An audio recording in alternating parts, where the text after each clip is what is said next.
The Ballad of Buster Scruggs, the new Coen Brothers movie. People are so easily distracted. So I'm the distractor with a little story.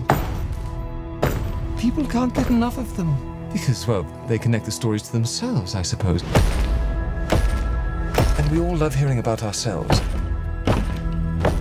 So long as the people in the stories are us, but not us. This'll tell the tale.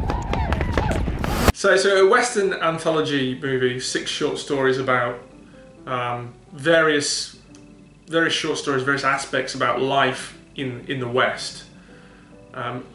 The framing device for this is it's somebody reading a book. So it begins as somebody opens a storybook about the Old West, and you get 6 stories in there. So it's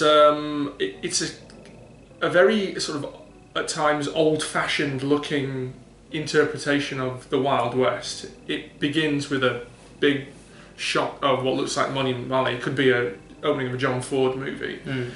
And yeah, it's a storybook sort of version of the Wild West. So you get a lot of people in almost like they're in cowboy fancy dress at times. Right. It's not Unforgiven, you know. It's not a spaghetti western. It's got this kind of an old-fashioned look to a lot of it.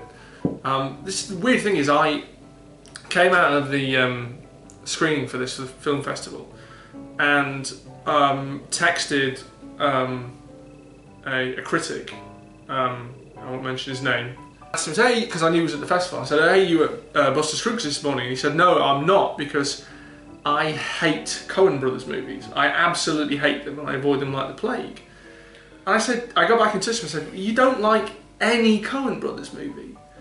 And he got back and said, no. And I said it was really weird, because there's not, if you go and look through Coen Brothers movies, it's not like there's one style of film that they do. And you think, well, if I saw that, I won't like the rest, because they you could split it into like comedy and serious. Well, yeah, well, I mean, you know, you have stuff which is outright kind of zany comedy, and you have things like Hail Caesar and Burn After Reading. I have to say that side of the Coen Brothers I do not like. But then you have things like No Country for Old Men, Inside Llewellyn Davis, A Serious Man. A Serious Man.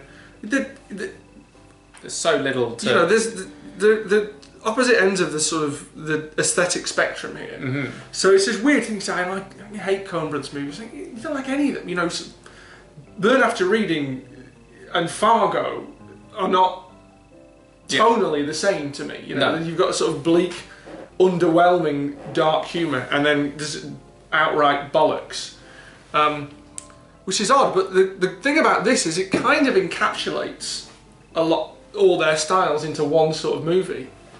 So you do have, you know, a story where it begins with an outright zany musical comedy. The first story is this sort of musical comedy western, and when I sort of realised what was happening, my heart sank. So I can't stand it when they do the wacky stuff. But it was great. I fucking laughed my arse off. I absolutely loved it. I'm Buster Scruggs. Your shooting iron work. Appears to do, yes. The first story is called The Ballad of Buster Scruggs, and Tim Blake Nelson plays this weird, enigmatic, bizarre character who seems to ride around on his horse with a guitar singing and then getting in fights with everybody, which is great. But it doesn't really sort of set the tone for the movie, because everything changes after that. So you get this really grim, really downbeat story. Liam Neeson is this travelling sort of sideshow peddler. It goes around with Henry Melling, who's armless and legless. He's this amputee, and they go around sort of these horrible shithole towns, and they're trying to peddle this act. It's this really grim, bleak story. You also have this fun story in the middle. Tom Waits on his own as a gold prospector going out, you know, into the wilderness to try and find gold. The story in the middle is Zoe Kazan going out west on a wagon train, and that's just this quite straight, played quite straight, sweet love story, which was my favourite of the lot, which is a really nice, really heartfelt, really touching, quite a lovely story. And then you end on this this weird, oddly creepy, kind of odd gothic story. It's got Brendan Gleeson in there. It's good. It's this mix of tones all the way through.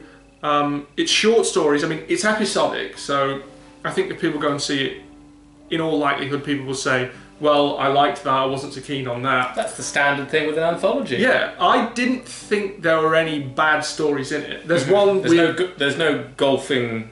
the Dead of Night golfing... there's no...